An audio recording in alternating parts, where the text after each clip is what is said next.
परम किमपि तत्त्वमहं न जाने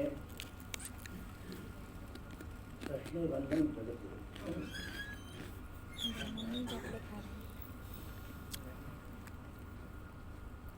परम सम्माननीय शिक्षा शास्त्र का बहुत बड़ा दायित्व इसके पास है। भावी शिक्षकों के निर्माण की प्रक्रिया में ये लगा हुआ है। जितने परिसर हैं उसमें से देवप्रयाग को छोड़ करके और इलाहाबाद को छोड़ करके सभी में शिक्षा शास्त्र का अध्ययन अध्यापन होता है। ये संगोष्ठी भारतीय ज्ञान परंपरा के संबंध में अभी संयोजक महोदय नीलाभ जी ने विस्तार से प्रकाश डाला। बहुत अच्छा विषय चयन किया गया, मुझे आहूत किया गया।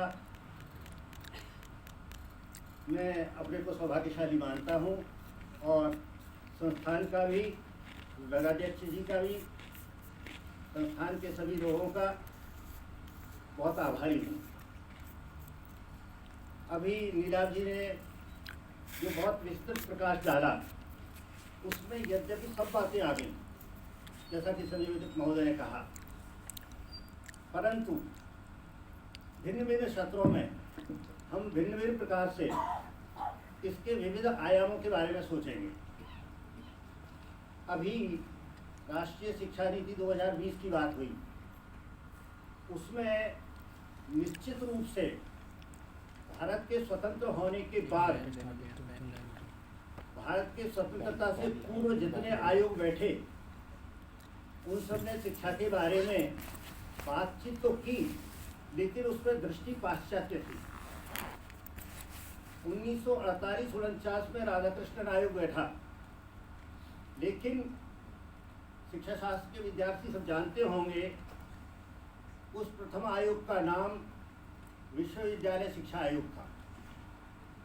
उस समय जिस समय भारत स्वतंत्र हुआ, भारत की जनसंख्या लगभग 40 करोड़ थी। उस समय हमारा शिक्षा का प्रतिशत 6, 7, 8 और 10 रहा। इसका मतलब ये है 40 करोड़ में से 4 करोड़ लोग साक्षर थे, लेकिन 36 करोड़ असाक्षर भी थे और भारत था। अभी 2021 की जनगणना के अनुसार हम बातचीत कर रहे हैं, जनसंख्या बहुत बढ़ गई, 1 अरब 40 करोड़ हो गई। हम उस साक्षरता प्रतिशत को देखें जिसका चिंतन 2020 की शिक्षा नीति में किया गया है, तो हम ये पाएंगे कि हमारा जो साक्षरता प्रतिशत है वह प्रतिशत बढ़ तो गया, 66 तो सब हो गया, 66% हो गया, लेकिन मैं 1 अरब 40 करोड़ की जगह हिंदुस्तान की जनसंख्या यदि 1 करोड़ भी मान लूँ, 100 करोड़ भी मान लूँ, 1 अरब मान लूँ, तो 66% का अभिप्राय ये हुआ 66 करोड़ साक्षर हैं और 34 करोड़ असाक्षर हैं या बहुत कम शिक्षित होंगे। तो जितनी संख्या स्वतंत्रता के समय 36 करोड़ थी, लगभग उतने तो आज भी हैं। क्या हम इनको शिक्षा दे सकेंगे? इसके लिए हमारे प्रयास होने चाहिए। ये चिंतन का विषय हमारी 2020 की राष्ट्रीय शिक्षा नीति में किया गया। तो हमने पहला आयोग बनाना चाहिए था सबको शिक्षा और सबको गुणात्मक शिक्षा, सबको शिक्षा और गुणात्मक शिक्षा, और हमने अपना आयोग बैठाया विश्वविद्यालय शिक्षा आयोग। अर्थात हम विश्वविद्यालय की शिक्षा को, पेड़ को ऊपर से देख रहे हैं और ऊपर पानी लगा रहे हैं। पानी कहाँ लगना चाहिए था? जड़ में लगना चाहिए था। तो हमारी प्राथमिक शिक्षा को हम कहते थे, उसमें प्राथमिक शिक्षा की बहुत बात की गई है, लेकिन शिक्षा आयोग तो वो विश्वविद्यालय शिक्षा आयोग रहा। तो तब तक हमको जो है पूर्ण गणराज्य हम घोषित नहीं हुए थे और 2050 में हम पूर्ण गणराज्य बन गए। स्वतंत्रता हमको 1947 में मिल गई। चिंतन का विषय रहा कि भाई शिक्षा में सुधार होना चाहिए। तो हमारा दूसरा शिक्षा आयोग बैठा 1952-53 में, उदारीय आयोग। उस आयोग का नाम रखा गया माध्यमिक शिक्षा आयोग। इसका मतलब कि अभी भी प्राथमिक की बात नहीं हुई, माध्यमिक शिक्षा आयोग की बात हुई। हालांकि उसने एक बहुत बड़ी बात कही थी। हमारे जो शिक्षा शास्त्र के विद्यार्थी हैं, जो एवेट के विद्यार्थी हैं, शिक्षाचार्य के विद्यार्थी हैं, वो सब तो जानते हैं गांधी जी ने एक बेसिक एजुकेशन की बात की थी, जिसमें 3 आवर्स के साथ में ये सोचा था कि हर विद्यार्थी को यदि हमको साक्षर करना है, उसको पढ़ाना है, तो उनको किसी न किसी व्यवसाय से जोड़ना चाहिए। ये बेसिक एजुकेशन में कंसेप्ट था। ये 1936 में उस समय जाकिर हुसैन महोदय ने हरिजन पत्रिका में लिखा था ये, और गांधी जी ने उसको ग्रहण करके बेसिक शिक्षा के नाम से अपनी बात कही। हमने उसको ग्रहण भी किया, लेकिन वो जो संप्रत्यय था उसको हमने ठीक से जाना नहीं। और वो जो शिक्षा के साथ में क्यों रखा उन्होंने कि गांव का विद्यार्थी पढ़ने जब आएगा तो जुलाहे का विद्यार्थी, जुलाहे का जो बालक है, वो अपने घर पर कताई बुनाई सीखता है, दर्जी का बेटा दर्जी का काम सीखता है। यदि हमने उसको वहाँ विद्यालय में बुला लिया तो अभी तक वो पिता के काम में सहयोग कर रहा था, उसको कुछ लाभ हो रहा था और अपना बेहतरीन व्यवसाय भी सीख रहा था। लेकिन अब क्या हो गया, आप उसको बुला लिए स्कूल में, विद्यालय में, तो वो पिता का काम भी नहीं सीख पाया, और 5वीं के बाद आप क्या जो है उसको काम देंगे, ये भी एक सोचनीय विषय हो गया। तो इसलिए गांधी जी ने जो बेसिक एजुकेशन की बात की थी, उसमें ये कहा कि हम निश्चित रूप से हर विद्यार्थी को जो जुलाहे का बेटा है और वो जो उद्योग सीखना चाहता है, हम अपने 5 घंटे और 40 मिनट के कार्यक्रम में 3 घंटे 20 मिनट तो उसको निश्चित रूप से शिक्षा के साथ में कुछ उद्योग भी सिखाएंगे, ताकि उसका पिता ये ना कहे कि भाई केवल शिक्षा दे रहे हो आप, हमारा तो जो यहाँ घर पे रहता तो कुछ व्यवसाय भी सीखता, लेकिन आपने व्यवसाय को छोड़ दिया। यही बात माध्यमिक शिक्षा आयोग में एक बहुत बड़ी बात कही गई थी कि उन्होंने मल्टीपर्पज स्कूल्स की बात की थी, बहुउद्देश्य विद्यालय। 10वीं के बाद विद्यार्थी जो अध्ययन करे, उस विद्यार्थी को एक कोई ना कोई उद्योग अवश्य सीखना है। क्यों सीख रहा है? यदि हमने 12वीं के बाद में, अभी क्या हो रहा है, अभी आप प्राक शास्त्री करते हैं, उधर इंटरमीडिएट करते हैं, सीनियर सेकेंडरी करते हैं, उसके सामने कोई रास्ता नहीं है, कोई काम नहीं है। वो क्या कहता है, बीए करो, स्नातक करो, स्नातकोत्तर करो, और स्नातकोत्तर फिर 2 विषय में कर लेता है, 3 विषय में कर लेता है और पढ़ता रहता है। क्योंकि हमारी शिक्षा का ध्येय, अभी जो नीलाभ जी ने कहा, हमारी शिक्षा का अभिप्राय है सा विद्या या विमुक्त। मैं यहाँ ही नहीं, पूरे विश्व के विद्यार्थियों से यदि पूछूं कि भाई तुम मुक्ति चाहते हो क्या शिक्षा से? आप चाहते हो सब? विद्या या आप चाहते हो सा विद्या या नियुक्ति? सत्यम। आप सब क्यों पढ़ने आए हो यहाँ? नियुक्ति। आप नियुक्ति चाहते हो। नियुक्ति का अभिप्राय है कुछ उपार्जन करने की विद्या आनी चाहिए। ये बात जब आनी चाहिए तो स्पष्ट हो गई कि वहाँ माध्यमिक शिक्षा आयोग में ये बात की गई कि 2 वर्ष तक वो अपना अध्ययन भी करेगा और एक व्यवसाय भी सीखेगा, ताकि +2 करने के बाद, प्राकशास्त्री करने के बाद में वो यदि पढ़ना चाहे तो पढ़े, नहीं पढ़ना चाहे अपना उद्योग खोले। यदि ये वो रेडियो मैकेनिक बन गया तो अपना कम से कम रेडियो मैकेनिक बनेगा, इधर बीए में 3 साल लगाएगा, एमए में 2 साल लगाएगा, 5 साल लगाएगा। इधर यदि उसने रेडियो मैकेनिक की अपनी दुकान खोली तो आप देखिए कि वो 5 साल में बहुत निष्णात इंजीनियर बन जाएगा रेडियो का, और वो जितना कमाता है उसमें वो और ज़्यादा कमाने लगेगा।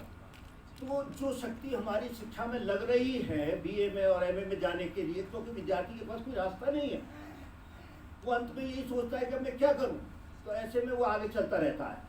2020 की शिक्षा नीति में जो बात कही गई है, उन्होंने जो अपनी बात कही है 5 साल की, फिर 3 साल की, फिर 3 साल की, फिर 4 साल की, एक बहुत अच्छी बात ये की कि वहाँ पर उद्योगों की बात, कौशल की बात, जीविकोपार्जन की बात प्रारंभ से ही शुरू कर दी गई।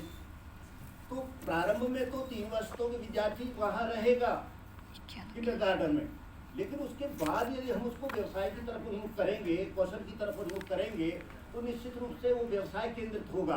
और आज यदि हम ये सोचें कि सब लोग नौकरी चाहते हैं, नौकरी सबको दे दी जाए, तो वो तो संभव है नहीं। इसलिए स्वव्यवसाय होना चाहिए।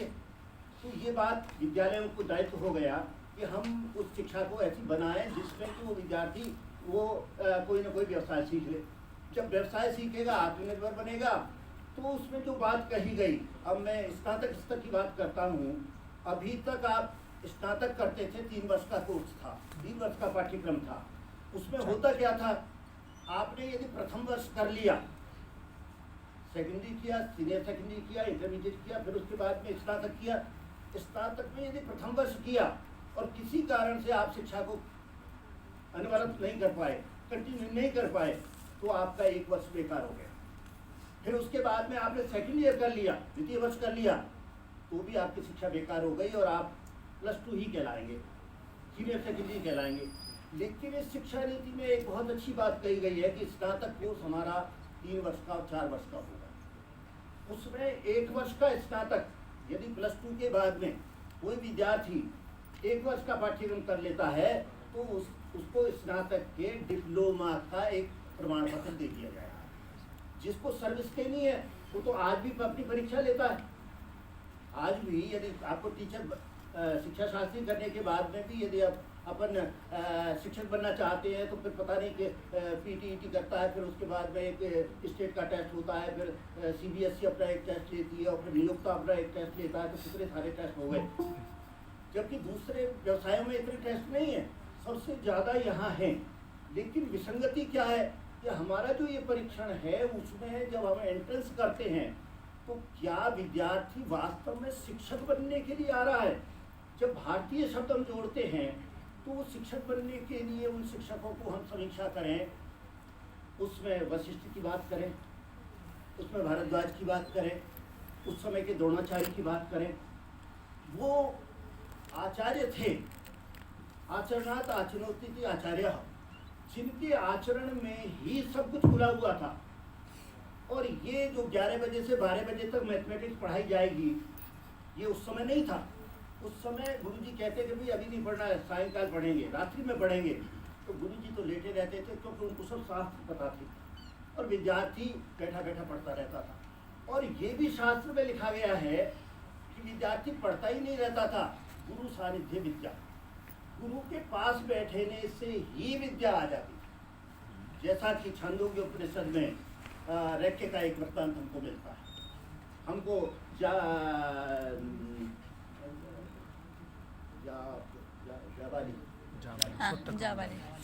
खैर वो छांदोग्य उपनिषद में कि वो विद्यार्थी आता है और गुरु जी से कहता है मैं शिक्षा ग्रहण करना चाहता हूँ। जिस प्रकार से द्रोणाचार्य ने उसको मना कर दिया एकलव्य को, उसी प्रकार से यहाँ पर भी एक बात आई कि तुम अपने पिता का नाम बताओ। उसको अपने पिता का नाम पता ही नहीं था। वो अपनी माँ के पास गया कि मेरे पिता का क्या नाम है। बोले कि मैं तो बता नहीं सकती तुम, तो क्या है कि तुम मेरा नाम ले देना जालपा। वो नाम ले देने से वो विद्यार्थी जब आया तो गुरुजी ने कहा कि तुम्हारा नाम, उसने अपनी माँ का नाम बता दिया। तो विद्यार्थियों ने कहा कि इसके परिवार वगैरह का कुछ पता नहीं गुरुजी, इसको शिक्षित नहीं किया जाना चाहिए। गुरुजी ने कहा ये सत्य बोलने वाला बालक है, इसलिए मैं इसको अवश्य शिक्षक बनाऊंगा, अवश्य विद्यार्थी बनाऊंगा। क्यों बनाऊंगा? क्योंकि ये सत्य बोलता है। तो हमारे यहाँ जो सत्याचरण की बात है भारतीय संस्कृति की, वो बात प्राचीन काल से हमारे सामने थी और वो बात वहाँ पर आ गई। तो कहने का अभिप्राय ये है कि भारतीय संदर्भ में जब शिक्षक की बात की जाती है तो मैं एक और उदाहरण देना चाहता हूँ कि अभी तो आपके पास राष्ट्रीय शिक्षा नीति में बहुत लंबी हमने समयावधि दे दी है, लेकिन प्राचीन काल में 12 वर्ष की शिक्षा होती थी। जो 12 वर्ष की शिक्षा होती थी, स्नातक होता था और स्नातक होने के बाद में गुरुजी कहते थे कि भाई अब तुम्हारी शिक्षा पूरी हो गई। लेकिन एक गुरुकुल में विद्यार्थी 3-4 ऐसे रहे जो 12 वर्ष की शिक्षा होने के बाद में गुरुजी ने कहा अभी तुम्हारी शिक्षा पूरी नहीं है। विद्यार्थी बोले हमारी शिक्षा क्यों नहीं पूरी है और इन दूसरे विद्यार्थियों की शिक्षा क्यों पूरी है? गुरुजी ने कहा मैं परीक्षा में दे रहा हूँ और परीक्षा में तुम अनुत्तीर्ण रहे हो। हमारे यहाँ जो सेमेस्टर सिस्टम की प्रणाली है, हमारे यहाँ जो मूल्यांकन की ग्रेडिंग प्रणाली है, अभी वर्तमान में पाश्चात्य के कारण और दूसरे आधुनिकता के कारण जो ग्लोबलाइजेशन हुआ हमारे यहाँ हुआ है, हम दूसरे देशों पर निर्भर करते हैं।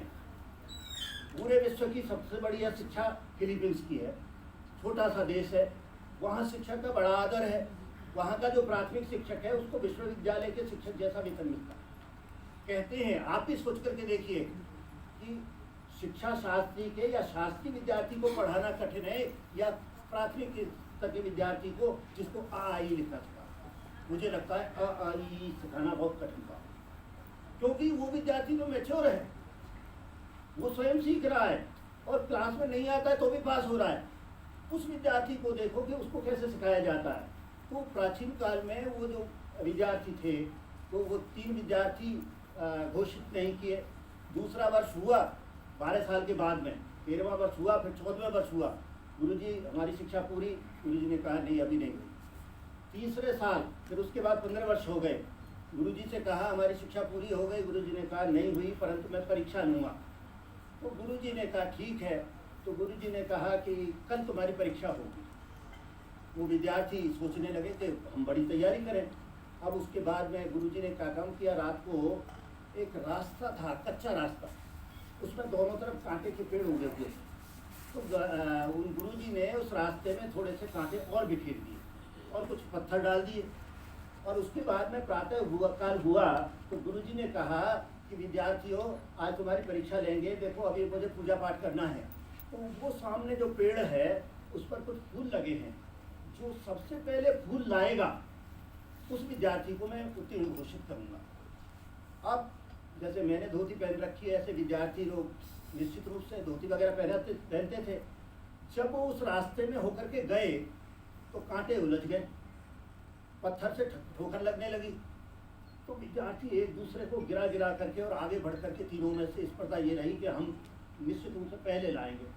तो गुरुजी पीछे से देख रहे थे, उन्होंने कहा कि अच्छा 2 विद्यार्थी तो पहुंच गए, एक विद्यार्थी क्या कर रहा है, कांटों को बीन रहा है, पत्थरों को हटा रहा है। बोले पास तो होना ही नहीं है, उत्तीर्ण तो होना ही नहीं है, तो फिर क्या करें, दूसरे इसमें अटक रहे हैं, इसलिए इसको साफ कर देते हैं। जब तीनों विद्यार्थी आ गए तो वो विद्यार्थी जो सबसे पहले फूल लाया था बड़ा प्रसन्न था। गुरुजी ने कहा तुम दोनों अभी अनुत्तीर्ण हो। ये विद्यार्थी जिसने समाज का हित किया है, दूसरों का भला चाहता है, वो विद्यार्थी वास्तव में, इसलिए उसको शिक्षक घोषित किया गया। यही बात मैं आपसे कहना चाहता हूँ कि आप संस्कृत के विद्यार्थी या हिंदी के विद्यार्थी या किसी भी भाषा के विद्यार्थी कबीर का दोहा पढ़ते हैं हिंदी में, सांच बराबर तप नहीं, झूठ बराबर पाप, जाके हृदय सांच है ताके हृदय आप। संस्कृत में पढ़ते हैं सत्यम ब्रूयात प्रियम ब्रूयात तम ब्रूयात सत्यम अप्रियम। विद्यार्थी को देते हैं कक्षा 6 में, इन दोनों में, हिंदी में और संस्कृत में, कि भाई इनका जो है व्याख्या लिखो। तो विद्यार्थी लिखता है इसमें ये छंद है, इसमें ये अलंकार है, इसमें सत्य की महत्ता बताई गई है, इसमें जो है ये बात कही गई है, वो बात कही गई है, बड़ा सुंदर राइटिंग, और 10 में से 10 अंक आया है। विद्यार्थी भी प्रसन्न और अभिभावक भी आज अंकों पर ही जोर दे रहे हैं। वो भी आप देख लीजिए, छोटे आपके जो छोटे भाई बहन हैं उनका जब रिपोर्ट कार्ड आता है तो सबसे पहले क्या देखते हैं, कितने मार्क्स। अब तो हमारे ज़माने में आचार्य जी और ज़्यादा जानते हैं, द्वितीय श्रेणी होना और प्रथम श्रेणी होना बड़ा मुश्किल की बात है, और आज प्रथम से कोई नीचे नहीं जा रहा है।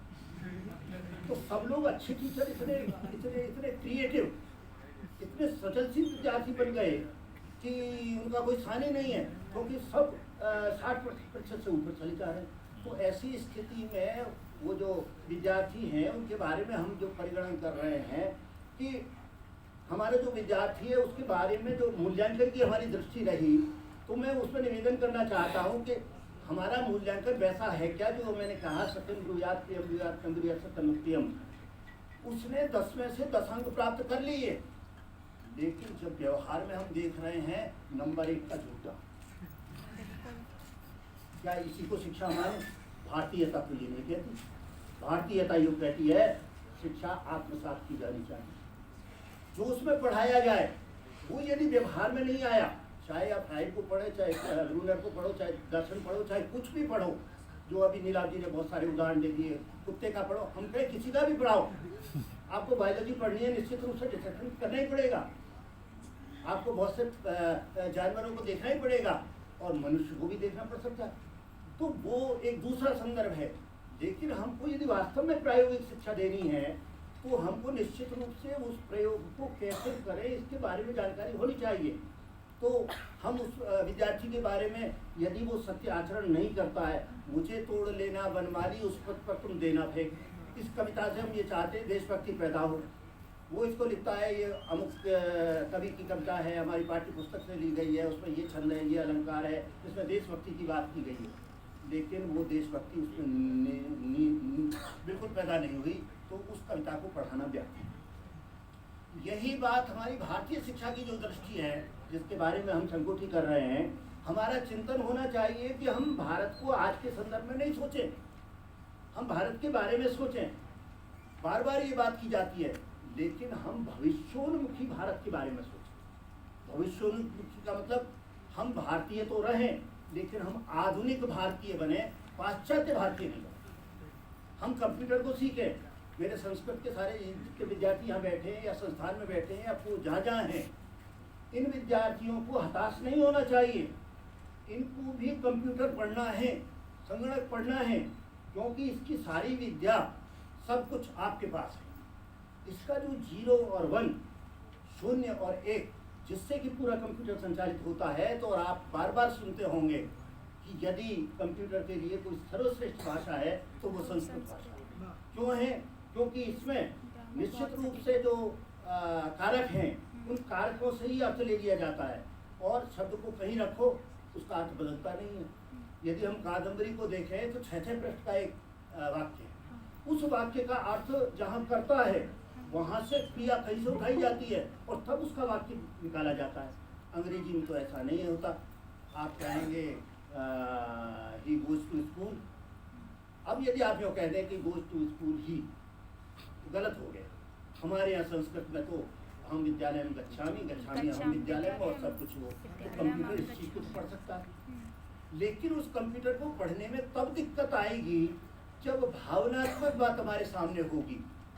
भावनात्मक बात का मतलब है हृदयस्थ बात जब होगी, उस भावना को कंप्यूटर तुरंत नहीं पढ़ पाएगा, क्योंकि अभी एक शब्द प्रयोग किया जा रहा है आर्टिफिशियल इंटेलिजेंस। उससे हम बहुत कुछ तो कर सकते हैं, लेकिन सब कुछ नहीं कर सकते। वो सब कुछ क्यों नहीं कर सकते? क्योंकि अभी उसमें क्षमता नहीं है। हम कंप्यूटर में उतना ही काम कर सकते हैं जितना कि व्यक्ति ने उसमें फीड किया हुआ है, जितना उसमें रखा हुआ है। और मैं अपने छोटे भाई बहनों से ये कहना चाहता हूँ कि कंप्यूटर से प्राप्त जो गूगल का ज्ञान है वो परिपूर्ण और सत्य है, ऐसा भी नहीं कहा जा सकता। 100% सत्य है ये भी नहीं कहा जा सकता, क्योंकि कई बार शोध की जरूरत पड़ती है। इसीलिए अब IITs के जो कंप्यूटर के प्रोफेसर हैं, उनको संस्कृत पढ़ने की भी प्रेरणा दी जा रही है। वो लोग संस्कृत का अध्ययन कर रहे हैं, और जो संस्कृत के लोग हैं वो कंप्यूटर का अध्ययन कर रहे हैं। तो मैं ये कहना चाहता हूँ, आधुनिक भारतीय बने, हम पाश्चात्य भारतीय न बन जाए। जबकि हमारे पास क्या हो क्या रहा है, हम वेशभूषा में भी जो मैकाले ने शिक्षा नीति कही थी, रंग रूप में भारतीय रहें, लेकिन हम खान पान, विचार, आचार सब कुछ में जो है विदेशी बन जाए, और वो बनते जा रहे हैं। तो हम जो ये भारतीयता की बात की जा रही है, इसमें अभी नीलाव जी ने जो कहा, मैं निश्चित रूप से कहता हूँ कि हम चूँकि संस्कृत के लोग हैं, तो हम ज़्यादा योगदान कर सकते हैं दूसरे विषयों की अपेक्षा, क्योंकि आपके पास जो ज्ञान का भंडार है, अब निश्चित रूप से वेदों को एनसाइक्लोपीडिया कहा जाता है, विश्वकोश कहा जाता है, सब कुछ उसमें ज्ञान है। एक छोटा सा उदाहरण आपको देना चाहता हूँ। सारी विद्याएं, फिजिक्स, केमिस्ट्री, मैथ और दूसरे विषय, चाहे वो भूगोल विज्ञान है और दूसरा है, उन सब में हम वर्तमान की बात करते हैं और बीते हुए समय की बात करते हैं। वो सब ज्ञान बीता हुआ हो सकता है और वर्तमान का हो सकता है, लेकिन संस्कृत में वेदों के जो अंग है उनमें से ज्योतिष में एक ऐसी चीज है कि वह भविष्य की बात करता है। दूसरा कोई विज्ञान ऐसा नहीं है, कोई शास्त्र ऐसा नहीं है जिसमें भविष्य की बात बताने की क्षमता हो, लेकिन ज्योतिष सब कुछ बता सकता है यदि काल उसका गणना ठीक कर ली जाए। तो जो भविष्य की बात बता सकता है, फिर हम बहुत सारे उदाहरण देते। हम ये कहते हैं कि हम जो वायुयान की बात करते हैं, वो वायुयान निश्चित रूप से पुष्पक विमान के रूप में कुबेर का, जो कि रावण ने ले लिया था, भगवान राम उसमें आए थे। और उसके बाद में आजकल एक रिमोट की बात की जाती है, उसमें मन का रिमोट लगा हुआ था। मन से ये कहा जाए उस विमान से कि भाई इतनी स्पीड से चलो, इतनी गति से चलो, क्योंकि एक ही दिन से था अयोध्या पहुँचने में। भगवान ने कहा इतनी गति से चलो, लेकिन जैसे ही इलाहाबाद आया तो सीता जी ने कहा हम गंगा का पूजन करना चाहते हैं, आपको ऋषि मुनियों से मिलना है। तो उन्होंने कहा ठीक है। वो नीचे उतरे और उसके बाद में गंगा का पूजन किया। अब उन्होंने कहा थोड़ी देर रही है तो हनुमान को भेज दिया जाकर के समाचार दो कि मैं हम आ रहे। तो कहने का अभिप्राय ये है कि आज तो रिमोट वो भौतिक चीज़ है, लेकिन उस समय तो मन से ही संचालित होता था। और जिस टीवी की बात आप कर रहे हो, उस टीवी का स्वरूप तो हमने अभी संचालक महोदय ने उदाहरण दिया गीता का, उसमें संजय ने धृतराष्ट्र को पूरा युद्ध का वर्णन महल में ही सुना दिया। अब वो उपकरण था या उनको दिव्य दृष्टि थी, एक भिन्न बात हो सकती है, लेकिन इसका मतलब है हमारे पास शास्त्र तो है, हमारे पास ज्ञान का था भंडार है, जो कि वेद में भी है, छंद में भी है, निरुक्त में भी है, निघंटु में भी, सब कुछ में हमारे पास, व्याकरण में भी है। तो कहने का अभिप्राय ये है कि जिस ज्ञान को हम आज की बात कर रहे हैं, तो ग्लोबलाइजेशन के समय में जब हम दूसरे देशों से संपर्क रखते हैं तो हम दूसरे देशों से अलग तो नहीं होना चाहते, लेकिन हम भारतीय आधुनिक बनना चाहते हैं। क्यों बनना चाहते हैं? कि यदि आप ये कहें कि सब हम तो दूसरे देश से संपर्क नहीं रखेंगे, तो समझ लीजिए कि आपको बड़ी कठिनाई आने वाली है। यदि कोविड-19 का उपचार किसी देश को पता चल जाता और उस पता चलने के बाद में वो ये कहते देश कि भाई हम तो इस दवा को आपको बताएंगे नहीं, इस टीके को आपको बताएंगे नहीं, ये संभव नहीं था, क्योंकि बहुत सी चीज़ें अंतर्राष्ट्रीय स्तर पर चलती हैं। यदि हमारी कोई नदी पाकिस्तान में जा रही है और बाढ़ आ जाए और पाकिस्तान कहे पानी को रोको रोको रोको, हमारे यहाँ नहीं आने दो, ऐसा कैसे हो सकता है? ब्रह्मपुत्र की बाढ़ तो निश्चित रूप से बांग्लादेश में जाएगी जाएगी, जो प्राकृतिक बात है वो तो होगी होगी। तो कहने का अभिप्राय ये है कि हम दूसरे देशों से हमको कई कारण से संबंध रखने हैं, और हमको जो बढ़ना है तो समाज के साथ बढ़ना है, जो ग्लोबलाइजेशन की बात हम कर रहे हैं। तो अरब कंट्रीज में जहाँ अपन खोदते हैं वहीं तेल निकलता है। देखिए, आप सोच करके देखिए, खजूर के पेड़ होते हैं, रेगिस्तान है, जहाँ खोदे वहाँ तेल निकलता है, बहुत मालदार हैं, समृद्ध हैं, वो अपने तेल को हमको देते हैं, दूसरे देशों को देते हैं। वो ये नहीं कह सकते कि भाई हम तेल का दाम बढ़ाएंगे, हम कल से 5,000 रुपये लीटर करेंगे तेल का दाम। वो देश नहीं कह सकते। क्यों? क्योंकि मैंने कहा भी, निवेदन किया कि जहाँ खोदें वहाँ तेल तो निकलेगा, लेकिन चावल कहाँ से खाएंगे वो, चाय कहाँ से पिएंगे, चीनी कहाँ से आएगी? वो तो भारत जैसे देश पर निर्भर करना पड़ेगा। तो भारत क्या करेगा फिर? तुम अपने दाम इतना कर रहे हो तो हम इस चीज़ का दाम इतना बढ़ा रहे हैं। क्या होने वाला है फिर? असंतुलन होने वाला है। इसलिए हमको दूसरे देशों के साथ चलना है। जिनको हमने विकसित देश मान रखा है, उन विकसित देशों में निश्चित रूप से भौतिकता तो बढ़ गई है, लेकिन आध्यात्मिकता की कमी हो गई है। हम शिक्षा के बारे में जो बात करते हैं, परा शिक्षा, जैसा अभी संचालक महोदय ने कहा, वो विद्या और अविद्या की बात। तो कहने का अभिप्राय ये है कि मैंने आपका जो पत्र था उसमें पढ़ा कि बहुत सारे आयाम आपने लिए हैं शिक्षक के। उन शिक्षक के सारे आयामों पर, चाहे वो पाठ्यक्रम की बात हो, चाहे भविष्य की बात हो, चाहे वर्तमान की बात हो, पाठ्यक्रम के शिक्षा के जो संदर्भ हैं उनको, कि भाई पुराने काल में निर्देशन और परामर्शन था कि नहीं। मनोविज्ञान तो भरा पड़ा है गीता में, दूसरे शास्त्रों में, आप उसको ध्यान से पढ़िए। जबकि अब पाश्चात्य वाले कहते हैं हम तो 1905 से मनोविज्ञान की बात कर रहे हैं, पहले तो ये दर्शन का एक छोटा सा अंग था। तो कहने का अभिप्राय ये है कि हम पाश्चात्य पर पाश्चात्य करते रहे तो हम शिक्षा को कब सुधारेंगे? तो मैंने अभी आपको निवेदन किया कि जो 1952 में माध्यमिक शिक्षा आयोग, उसमें निश्चित रूप से एक बात कही गई थी कि हम हर विद्यार्थी को कोई ना कोई उद्योग सिखाएंगे। तो वो उद्योग जो है वो सिखाने की बात इसमें की गई है, तो एक बहुत अच्छा संदर्भ है। हम हर भारतीय को कुछ जॉब मिल जाए, इसके लिए प्रयत्न करें, और उसके बाद वो पढ़ना चाहे तो आपके पास दूरस्थ शिक्षा की इतनी प्रणालियाँ हैं कि आप अपनी शिक्षा को पूरा कर सकते हैं। जिन लोगों की कम शिक्षा के कारण कहीं नौकरी लग गई और आगे पढ़ना चाहते हैं, दूरस्थ शिक्षा ऐसा माध्यम है जिसके माध्यम से हम शिक्षा ग्रहण कर सकते हैं। तो हम सार्वभौमिक शिक्षा कर सकते हैं, सार्वजनिक शिक्षा कर सकते हैं, हम संविधान की बात भी कर सकते हैं, 7 से 14 वर्ष तक के बालकों के लिए अनिवार्य और निःशुल्क शिक्षा की बात भी कर सकते हैं। लेकिन भारत इतना बड़ा देश है तो उसको करने में बड़ा मुश्किल आएगी। अभी उत्तराखंड में आप जाइए, एक मकान 3 किलोमीटर ऊपर उस पर बना है पहाड़ पर, और नीचे विद्यालय है। उस विद्यार्थी को 3 किलोमीटर चल करके आना पड़ता है, और फिर भी उसकी शिक्षा कैसे होती होगी? क्योंकि सूर्यास्त जल्दी हो जा रहा है। उनकी यहाँ कितनी कठिनाई आती होगी। हम सबको शिक्षा कैसे देंगे? जम्मू कश्मीर के लोगों को शिक्षा कैसे देंगे? अंडमान निकोबार में शिक्षा कैसी होगी? इसकी चिंता 2020 की राष्ट्रीय शिक्षा नीति में की गई है। इसलिए समतामूलक शिक्षा, समावेशी शिक्षा, बहुत सारे संदर्भ हमने प्रयोग किए, और हम सबको शिक्षित करना चाहते हैं। लेकिन वो वाली नहीं, सत्यम ब्रूयात प्रियम ब्रूयात, केवल नंबर लाने वाली नहीं। मैंने अभी सबसे पहले आपसे कहा था कि आप भी नंबर लाने वाली और नौकरी करने वाली और आत्मनिर्भर बनाने वाली शिक्षा चाहते हो। सा विद्या या विमुक्त, जो बात कही नीला जी ने, उस सा विद्या या विमुक्त को आप नहीं चाहते। मुक्ति की बात कौन करता है?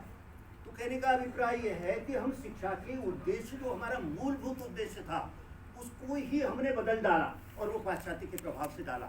क्योंकि हम जिस सत्य की बात करते हैं वो तो आत्म तत्व है। हम क्या चाहते हैं शिक्षा से? हम सुख चाहते हैं। उस सुख को जब और अच्छा कहें तो हम आनंद चाहते हैं। वो आनंद शिक्षा से आए और उससे व्यक्तित्व का निर्माण हो। आज विद्यार्थी पर मोबाइल का प्रभाव है।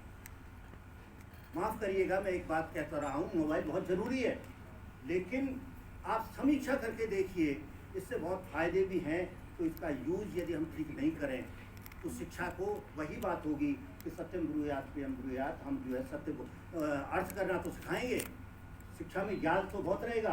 अरे भाई, ज्ञान तो लाइब्रेरी में भरा पड़ा है, गूगल पर भरा पड़ा है, शिक्षक के पास बहुत कुछ ज्ञान है। लेकिन हम उस ज्ञान को जब तक विद्यार्थी का बिहेवियरल चेंज नहीं करेंगे तब तक वो विद्यार्थी तो शिक्षित तो नहीं कहा जाएगा। क्योंकि पहली बात है कि हमको शिक्षा के द्वारा विद्या ददाति विनयम, विनय आनी चाहिए। और विनय आ नहीं रही, केवल आप सर्टिफिकेट इकट्ठे किए चले जा रहे हैं, कागज कागज कागज कागज कागज। ये तो शिक्षा नहीं है। तो कहने का अभिप्राय ये है कि वह चिंतन, चाहे वो प्राथमिक स्तर पर हो, प्राथमिक से पहले हो, माध्यमिक स्तर पर हो, उच्च स्तर पर हो। तो मैं अभी निवेदन किया, बीए आपने किया तो वो 3 साल में 2 साल आपके बेकार हो रहे थे। अब इस शिक्षा नीति में प्रथम वर्ष में डिप्लोमा दे दिया जाएगा, दूसरे वर्ष में प्रमाण पत्र दे दिया जाएगा, तीसरे में आपको स्नातक की उपाधि दे दी जाएगी। और आप एमए करना चाहते हैं उसी विषय में तो आपको 4 वर्षीय कोर्स करके वहाँ स्नातकोत्तर में प्रवेश दिया जाएगा। तो कहने का अभिप्राय यह है कि जो विद्यार्थी वास्तव में पढ़ने के लिए जाना चाहेगा वही शिक्षा नीति के अनुसार पढ़ने के लिए जाएगा।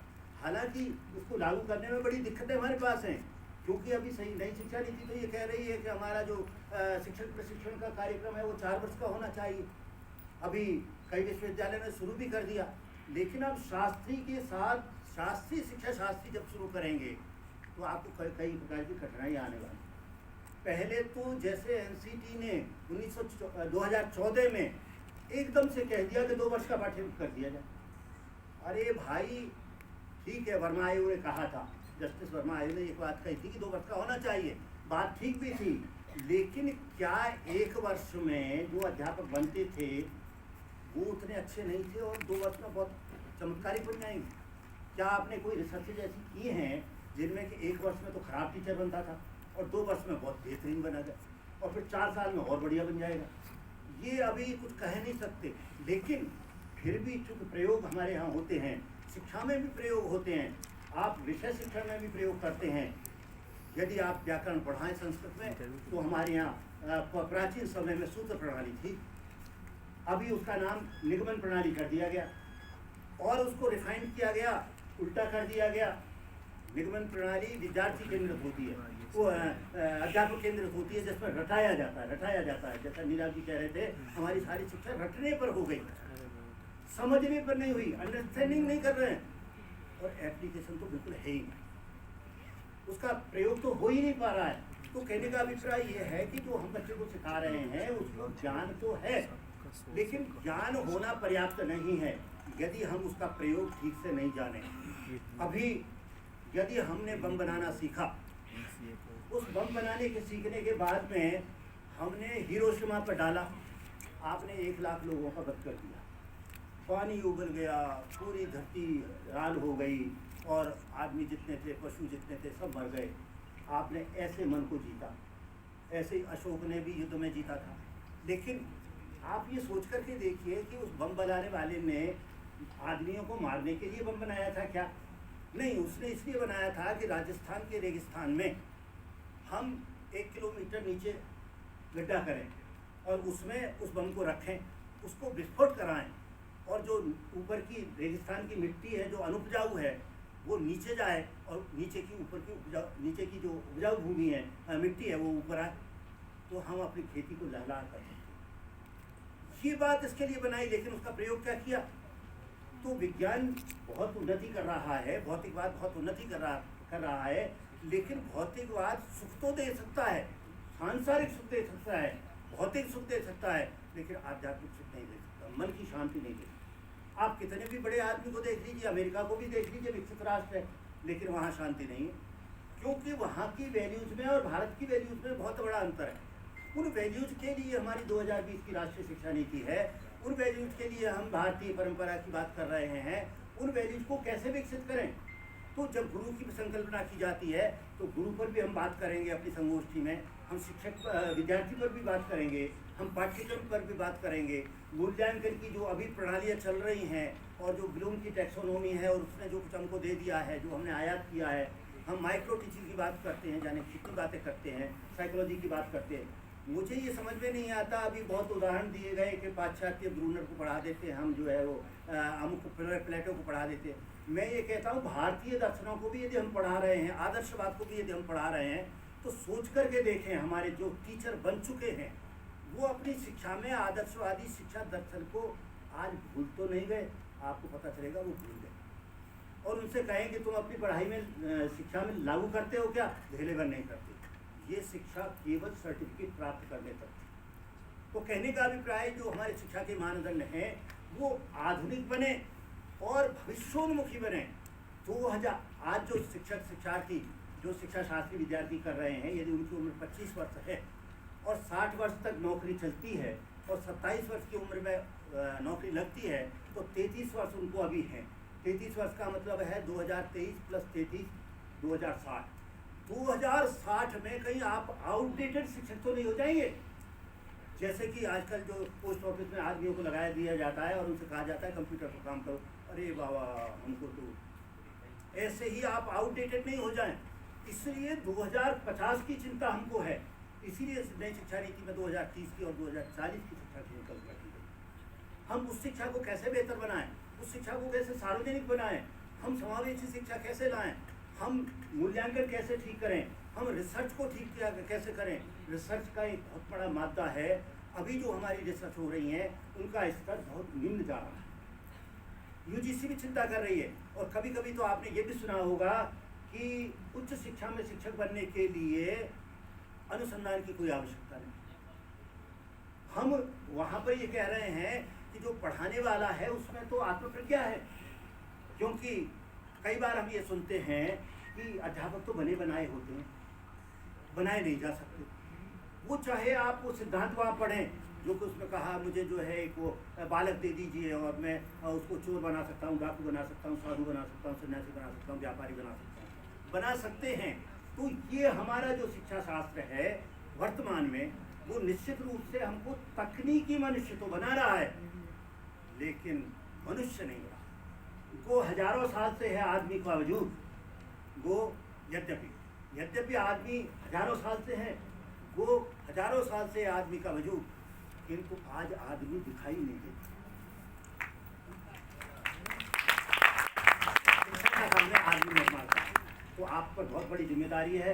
हम भारतीय परंपरा को समझें और उसके बाद में ये देखें कि हम क्या कर सकते हैं।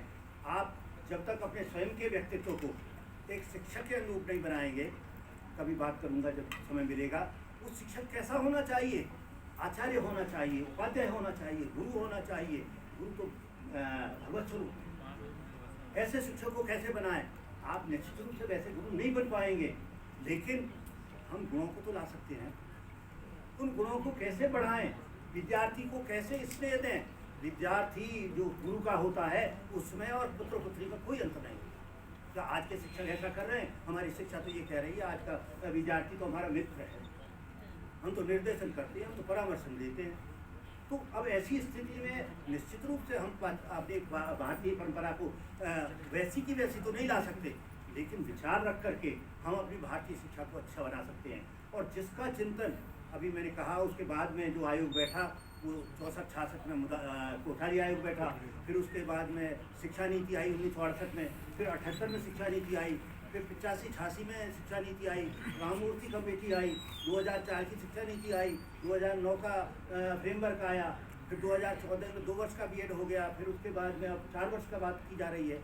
हम ये प्रयोग कर रहे हैं, लेकिन अभी भी हम ये कह सकें कि हम विद्यार्थी को वास्तव में शिक्षक बना पाएंगे। वास्तव में शिक्षक बनाना, जिसको हम शिक्षक कहते हैं, एक ही शब्द से कहूँगा, अंग्रेजी में कहते हैं मास्टर।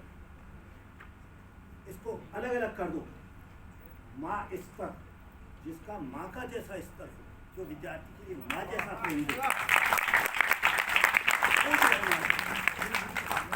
इन्हीं शब्दों के साथ संस्थान ने मुझे बुलाया, मैं बड़ा आभारी हूँ। जो इसमें बात किया, यदि मुझे समय मिलेगा तो फिर बात करूँगा। सभी का बहुत बहुत धन्यवाद।